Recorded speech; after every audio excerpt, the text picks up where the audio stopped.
Hola, ¿qué tal mis queridos hermanos y hermanas, amigos y amigas de todo el mundo? Bienvenidos, muchas gracias por suscribirse al canal y por darle manita arriba, muchas gracias. Hoy continuamos y les voy a dar la clave del éxito. La clave del éxito que viene en la Biblia. Es una palabra muy bonita. Vamos a empezar, mis queridos hermanos. El secreto del éxito.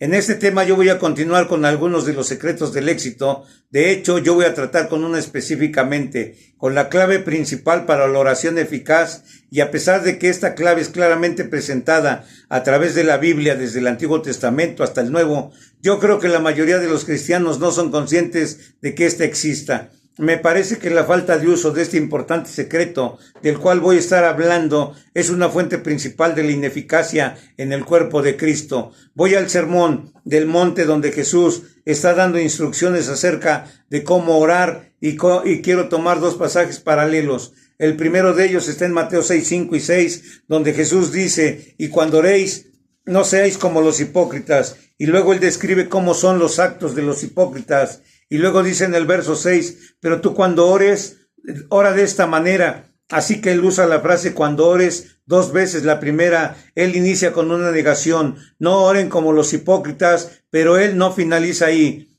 Él termina con una positiva. Este es como usted debe orar, mi hermano y mi hermana. Y nosotros en realidad hemos dedicado la última sesión para analizar el patrón que él nos dio. Aleluya. Pero ahora quiero continuar en el mismo capítulo 6, en los versos 16, 17, y aquí él introduce otra dimensión de la oración. Aleluya. Él dice, y cuando ayunes, no pongas cara de triste como los hipócritas. Pero él no para con la negativa. Muchas personas piensan que es aquí donde él termina, pero no. Él continúa en el siguiente verso, pero tú cuando ayunes, y luego él nos dice cómo hacerlo de una manera que es aceptable a Dios. Yo pienso que usted puede ver aquí, hay un paralelo cercano entre lo que Jesús dice acerca de la oración y lo que él dice sobre el ayuno. Aleluya, gloria a su nombre.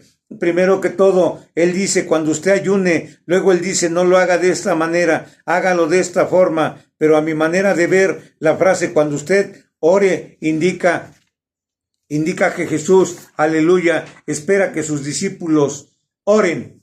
¿Cuántos de ustedes estarían de acuerdo de que estas palabras indican que el Señor espera que nosotros como cristianos oremos con regularidad? Aleluya, gloria a su nombre. Él no dice si usted ora, sino que él dice cuando ustedes oren. Y yo me imagino que muchos de ustedes estarían de acuerdo en que el Señor espera de nosotros como cristianos que oremos regularmente. Aleluya, dele la gloria a Dios. Dele la gloria a Dios, aleluya. Ahora nosotros continuamos en la siguiente escena y él nos dice, si ustedes ayunaran, él dice cuando ustedes ayunen, ¿qué es lo que esto indica? Esto indica que él espera que nosotros ayunemos de la misma manera en que él espera que nosotros oremos. Estoy de acuerdo en que el tema del ayuno no es fácil para decir alabado sea el Señor, pero yo quiero decirle que cuando usted descubre lo que es este tema, usted dirá alabado sea el Señor, aleluya. Usted dirá, gracias Dios por darnos esta clave. Mire, las palabras de Jesús sobre la oración y sobre el ayuno son exactamente paralelas. Cuando usted ore, no ore de esta manera, sino que ore de esta forma. Gloria a su nombre, aleluya.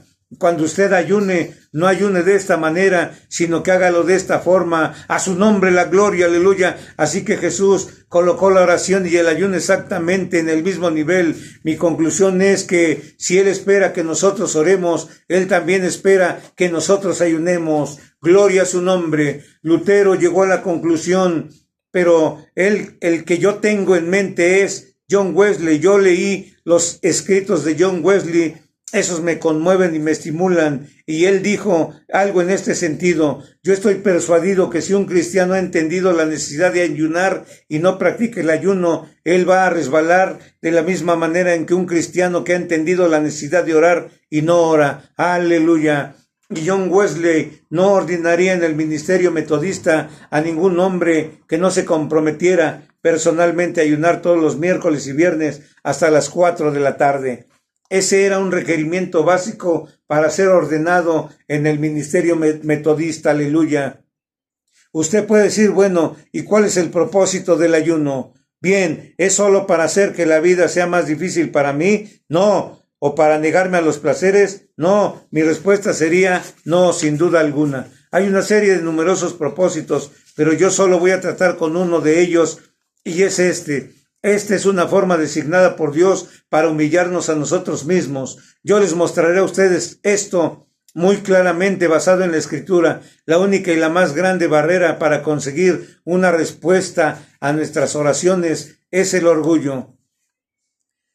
Yo no tiene mucho que obtuve una visión de lo cruel que es y cuán malvado es el orgullo y de cómo nos quita de todas las bendiciones que el Señor ha preparado para nosotros. Este mensaje se extiende a través de toda la Biblia y es una verdad universal. Este no fue demostrado primero en la tierra. Usted conoce la primera demostración de lo malo del orgullo. ¿Cuál fue el primer pecado en la historia del universo? Dígamelo. El orgullo. ¿Quién cometió el pecado? Lucifer. Eso es correcto. Un ángel del cielo. Si este orgullo como un pecado pudo estallar en el cielo e hizo que un ángel perdiera su hogar, cuánto más vulnerables estamos nosotros al orgullo como pecadores aquí en la tierra. Permítame darle solo 3 pasajes de la Escritura que tratan como el orgullo con la humanidad. El primero está en Lucas 14:11 y este es el final de la parábola en la que Jesús habla sobre cómo actuar cuando usted es invitado a un banquete, y Jesús dijo, Él es muy práctico, Él dio estas simples instrucciones. Primero que todo, yo quiero hacerle notar a usted que Dios nunca dice que Él nos humillará, Él siempre nos dice que nos humillemos a nosotros mismos. Yo les digo a las personas que Dios puede humillarnos, pero solo puede hacerse humilde usted. No ore, Dios, hazme humilde, porque esa no es una oración bíblica, y además usted probablemente se arrepentirá de los resultados de esa oración. Unas pocas semanas o meses después, cuando usted se encuentre en la situación más humillante, usted se preguntará, Dios, ¿cómo llegué hasta aquí? Usted oró, usted pidió que lo humillara a Dios. Así que Jesús dice que cuando usted es invitado a un banquete, no vaya a la mesa y se siente en el lugar principal, porque usted será avergonzado. Cuando alguien venga a su lado y le diga, es que el orador va a estar sentado aquí, tome usted un lugar allá en la esquina. Jesús dijo, cuando usted vaya, tome el lugar más abajo. Eso es muy sabio. Cuando usted está en el lugar más bajo, hay un solo camino en donde usted puede ir, y ese es arriba. Yo no sé si usted conoce esa oración de John Bunyan. Esta ha estado conmigo por años. El que está caído ya no teme caer. El que es inferior no tiene orgullo. El que es humilde siempre tendrá a Dios como su guía. Cuando usted está en el piso, usted está más seguro. Usted no podrá ir más abajo. Así que Jesús dijo al final de esa parábola, si usted no quiere ser avergonzado, evite la situación, no se siente en el lugar de honor, siéntese en el último lugar. Y solamente hay un solo lugar en el que se le pueda pedir que usted vaya, y ese es arriba. Y luego él lo resume con estas palabras en Lucas 14:11, porque cualquiera que se enaltece será humillado, y el que se humilla será enaltecido. Esto es universal. En otras palabras, esto se aplica a través de todo el universo. Esto se aplica en el cielo, esto se aplica en la tierra. La gran demostración de esta verdad es Lucifer y Jesús. Lucifer fue un ser creado, él quiso llegar a la igualdad con Dios. Él resbaló y cayó. Jesús tuvo la igualdad con Dios. Él se humilló a sí mismo, incluso hasta la muerte de la cruz. Y la Escritura dice que Dios lo exaltó hasta lo más alto. Esto lo dice en Filipenses 2:9. Por lo cual Dios también le exaltó hasta lo sumo, porque Dios lo exaltó a él. Porque Dios se humilló a sí mismo. Eso es correcto, y cualquiera que se humilla a sí mismo será exaltado. Yo puedo prometerle exaltación si usted se humilla a sí mismo. No hay excepción. Pero yo quiero hablar acerca de la humildad como una condición esencial para una oración eficaz, y yo quiero tomar un número de declaraciones para este efecto. Veamos en primer lugar, antes de hacer eso, en Santiago 4:10, hay solamente 2 pasajes que vamos a ver. Santiago 4:10, humillaos en la presencia del Señor y Él los exaltará. Note la palabra humillaos. No le pida a Dios que lo humille, Eso no es bíblico. Usted tiene que hacerlo personalmente. Dios lo levantará si usted se humilla. Y luego un pasaje muy similar en Primera de Pedro 5, versículo 6, dice: humillaos pues bajo la poderosa mano de Dios para que Él los exalte a su debido tiempo. Aleluya. Y en Santiago 4:6 y en Primera de Pedro 5:5 dice: Dios resiste a los soberbios, aleluya, pero da gracia a los humildes. La gloria es para Cristo. Así que si usted se acerca a Dios en oración con su orgullo, Dios lo está resistiendo a usted. Aleluya. Usted no puede lograr acercarse a Dios con el orgullo. El libro de los Salmos 138:6 dice que el Señor conoce a los soberbios desde lejos. Y es ahí donde Él los mantiene. No hay acceso a Dios a través del orgullo, y siendo así, todo lo que nos permite humillarnos es una bendición que no tiene precio, incluso cuando esto no es siempre agradable en el momento. Y una de las maneras bíblicas para humillarnos a nosotros mismos es a través del ayuno.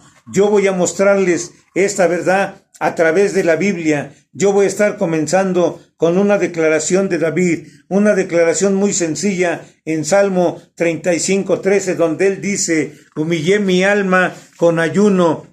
Me parece que las traducciones más modernas dicen: me humillé a mí mismo, pero en el hebreo dice: yo humillé mi alma. ¿Por qué necesita usted mismo humillar su alma? Bueno, su alma es la parte más arrogante que usted tiene. Esa es la parte autoasertiva, esta es la parte egoística. Su alma tiene tres funciones principales: la voluntad, el intelecto y las emociones. Y esta se expresa en estas frases: yo quiero, yo pienso, yo siento. Y Dios dice: lo que tú quieres no es importante, lo que tú piensas no es importante, lo que tú sientes no es importante, lo que es importante es mi voluntad, dice el Señor. Y si usted va a alinearse con mi voluntad, usted tiene que conseguir tratar con su alma, y una manera de tratar con su alma es humillar su alma con el ayuno. Permítame decirle esto: el estómago es un maravilloso siervo, pero un terrible amo. ¿Quién es el amo en su vida?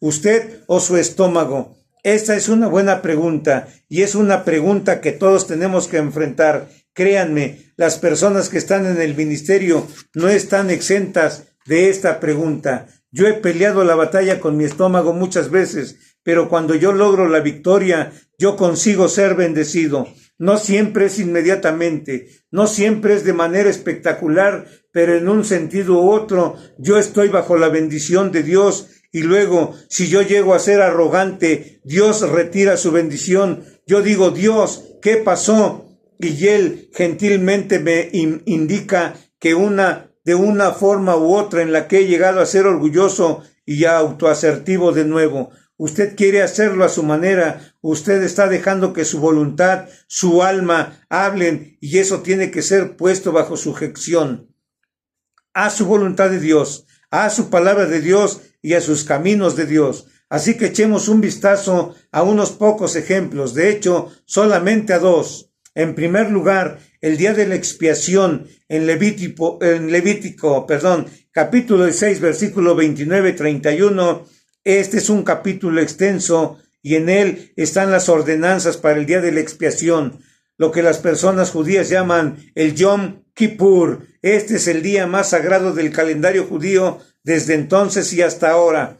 En él se describe la manera en que Dios ordenó el sacrificio para hacer la expiación por los pecados de Israel, y todo dependía de ese sacrificio. Todo el futuro y el destino de la nación dependían de ese sacrificio. Dios también requiere una respuesta de su pueblo, y la respuesta que Él requiere es que ellos tenían que afligir sus almas. Esto es la traducción actual, pero la palabra traducida como afligir es frecuentemente traducida como humillar. Así que Dios requiere que su pueblo se humille, que humillen sus almas, y esta es una verdad muy importante. El sacrificio era algo que ellos no podían disponer. Eso era algo que estaba fuera de su alcance para proveer. Eso vino enteramente de la gracia de Dios. Pero ellos no podían beneficiarse del sacrificio a menos que ellos cumplan todas las condiciones de Dios y humillaran sus almas. Aleluya, a su nombre, gloria. Y esto es cierto con nosotros como cristianos.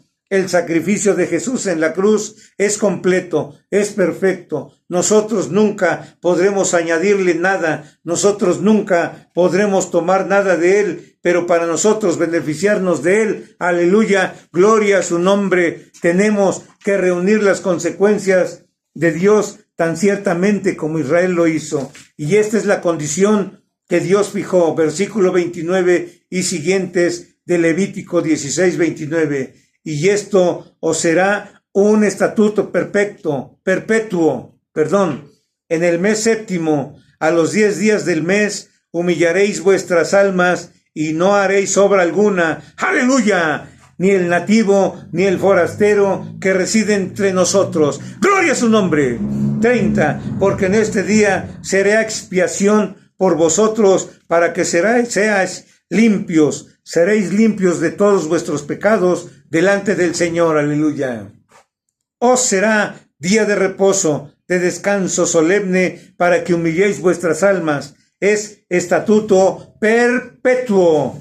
Ahora, el pueblo judío siempre ha entendido con toda seguridad que la frase afligir sus almas significa ayunar, estar sin comer. De hecho, en ese día normalmente ellos iban sin comida y sin agua. Permítame definir el ayuno, de hecho, solo para clarificarlo. Mi definición de ayuno es abstenerme de alimentos para un propósito espiritual. A menudo esto también es de bebidas, pero en términos generales no es así. Y como usted se abstiene, esto es algo que usted debe decidir. Pero lo que yo quiero señalarle es que a Israel le era requerido humillar sus almas con el fin de recibir los beneficios del sacrificio ofrecido a su favor, y por cerca de 4,000 años, el pueblo judío, o más de 4,000 años, siempre han sabido que deben humillar sus almas mediante el ayuno y como una cuestión de hecho.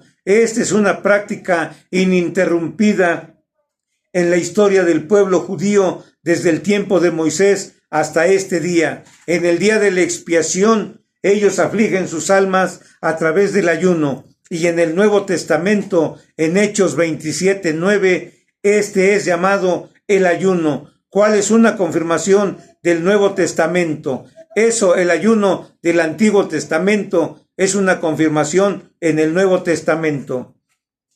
Que Dios entiende que afligir nuestras almas es ayunar. Aleluya. Esto es llevar a nuestras almas a la sujeción. Esto no le permite a nuestras almas imponernos a nosotros mismos, sino a Dios. Esto es someternos a Dios. Eso no es algo que está volando alto y etéreo. Esto es algo realista y muy práctico. Y cuando Dios dice, yo quiero que tú te humilles a ti mismo, una manera sería, no quiero decir que es la única forma, sino que es una manera, esto es a través del ayuno, aleluya. Y luego nosotros leemos claramente acerca del regreso de los exiliados después de la cautividad babilónica en Esdras 8.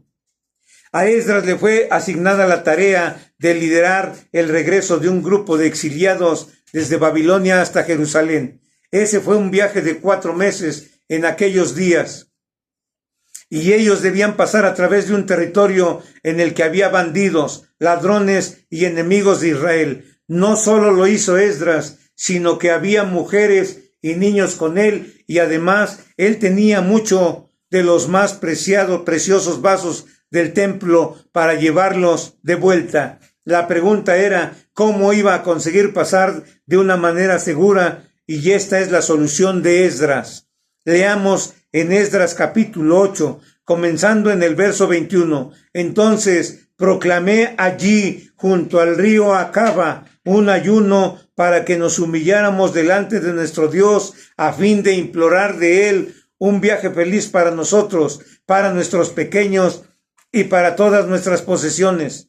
Como ellos se humillaron, ellos proclamaron ayuno. ¿Lo nota usted? Ese fue un ayuno público que concernió a todo el pueblo de Dios. Y luego él sale con esta declaración realmente interesante. Aleluya, dele la gloria a Dios, apláudele al Señor Jesús, porque Él se lo merece. En Oseas capítulo 22 dice, porque tuve vergüenza de pedir al rey tropas y hombres de a caballo para protegernos del enemigo en el camino, pues habíamos dicho al rey, la mano de nuestro Dios es propicia para con todos los que le buscan, mas su poder y su ira contra todos los que le abandonan. ¿Se da cuenta?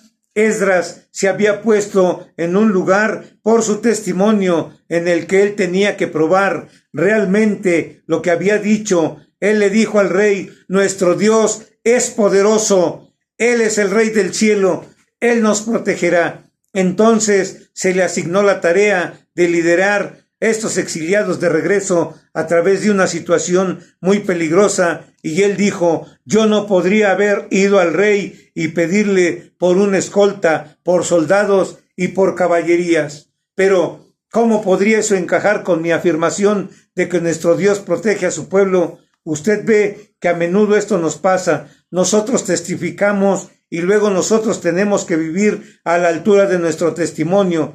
Y entonces él dijo, yo no elegí la manera carnal, yo no elegí la manera del mundo, yo elegí el camino espiritual para buscar la protección de Dios, no de los soldados y las caballerías, sino que por el ayuno y el humillarse ante Dios e invocando su protección. Aleluya, gloria a Cristo. Usted lee esta historia, él lo resume en el siguiente verso 23. Ayunamos, pues, y pedimos a nuestro Dios acerca de esto, y él escuchó nuestra súplica, y usted lee el resto de la historia. Ellos llegaron a su destino seguros, sin ninguna pérdida, sin ningún accidente y en muchas situaciones. Nosotros somos confrontados por dos alternativas. ¿Vamos a tomar decisiones de la manera carnal o tomamos de la manera espiritual? Sigamos el ejemplo de Esdras, mis queridos hermanos, mis queridos amigos y amigas.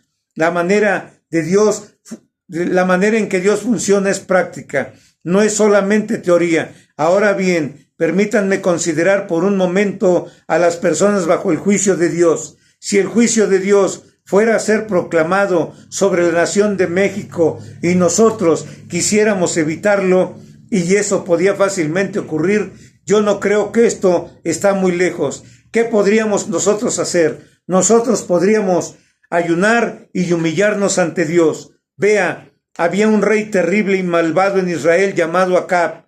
Yo no sé si usted recuerda la historia de Acab, pero él se casó con Jezabel, la que lo guió a la idolatría de todo Israel, de maldad. Y en el primer libro de Reyes 21, Elías tuvo una confrontación con Acab. Él pronunció el juicio de Dios sobre él, y en el verso 22, Dios le dijo, haré tu casa como la casa de Jeroboam, hijo de Nabat, y como la casa de Baasa, hijo de Ahías. Cada hombre y cada mujer en su familia serán destruidos. Esos son los juicios de Dios. Y luego esto va a decir en el verso 25, ciertamente no hubo ninguno como Acab que se vendiera para hacer lo malo ante los ojos del Señor, porque Jezabel su mujer lo había incitado. Así que él fue el rey más malvado, y Dios había pronunciado juicios sobre él a través del profeta Elías. Pero Acab temía al Señor.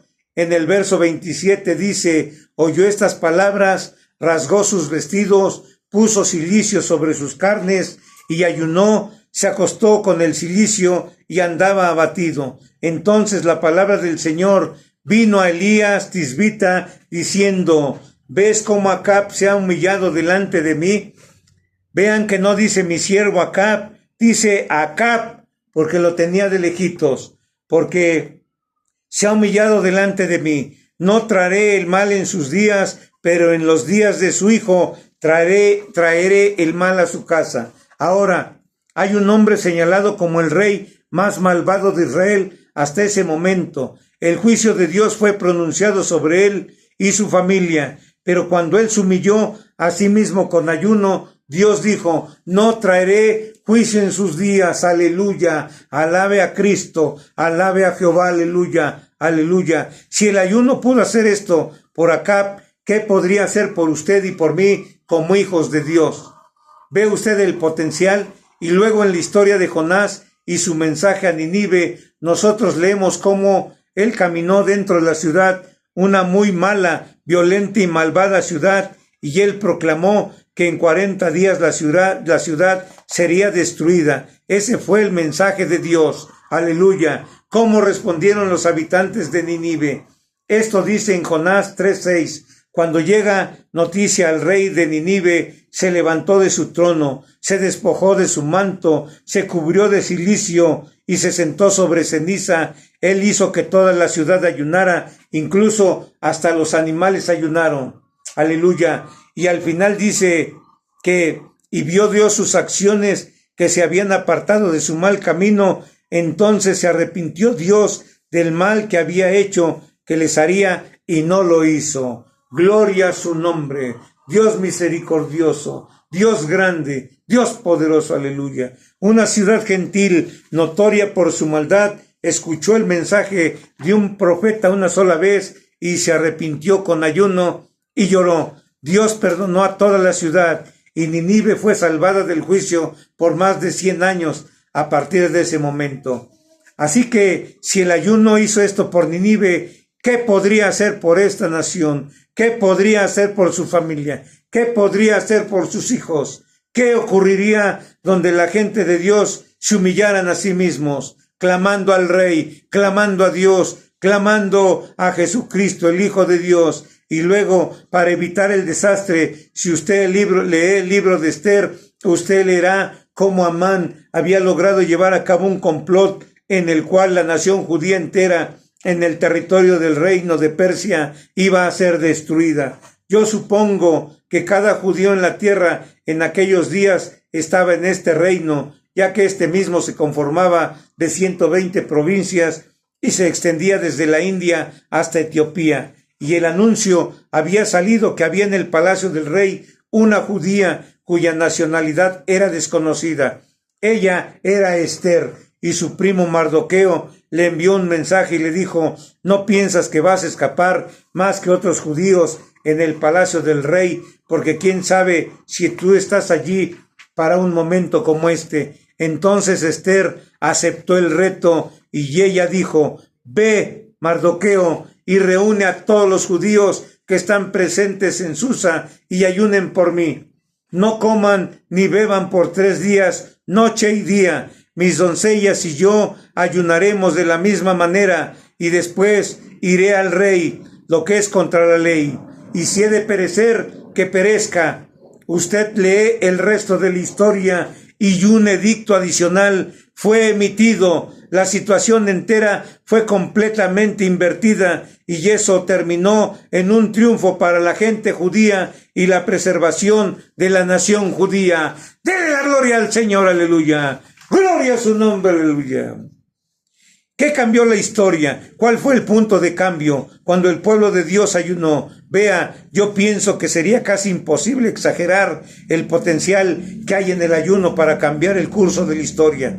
No es de sorprendernos que Satanás trate de esconder esta clave de los ojos del pueblo de Dios. Él tiene miedo de ella. Ahora, hay muchos ejemplos en el Nuevo Testamento acerca del ayuno. Yo quiero tomar 2 clases de ejemplos nada más. Ellos son los que yo llamo el ayuno individual y el ayuno colectivo. En el ministerio de Pablo, en 2 de Corintios 6, él da una lista de maneras en la que él mismo ha sido aprobado como ministro de Cristo. En 2 de Corintios 6, 4, 5, dice: sino que en todo nos recomendamos a nosotros mismos como ministros de Dios. Y luego él lista muchas diferentes formas en las cuales él se alude como un ministro de Dios. Aleluya, gloria a su nombre. Y él dice esto: en mucha perseverancia, en aflicciones, en privaciones, en angustias, en azotes, en cárceles, en tumultos, en trabajos, en desvelos, en ayunos. Así que Pablo dice que una de las maneras en las que yo demostré que soy un ministro de Cristo fue a través del ayuno. Y luego en la misma epístola, en el capítulo 11, verso 23 y 27, él da una lista similar. Él dice: son ministros de Cristo, como si estuviera loco les hablo. Yo más, Y luego él da una lista completa de las formas en las cuales él prueba que él es un ministro de Cristo. Y en el verso 27, este es parte de la lista. 27, en trabajo, en fatiga, en muchos desvelos, en hambre y sed, en muchos ayunos, en frío y en desnudez. Así que él dice que a menudo ayunaba. Y note que dice que tener hambre y sed es una cosa y el ayuno es otra. El hambre y la sed es cuando usted no puede comer porque usted no tiene nada que comer. Ayunar es cuando usted puede comer, pero usted se niega a hacerlo. Esa fue una de las maneras en la que Pablo se probó a él mismo como ministro de Cristo. Dele usted la gloria al Señor, dele un aplauso a Cristo. Cristo, la gloria es para ti, Señor. Muchas gracias, muchas gracias, muchas gracias, muchas gracias, muchas gracias. Los bendigo a todos ustedes en el nombre poderoso de Jesucristo. Gracias.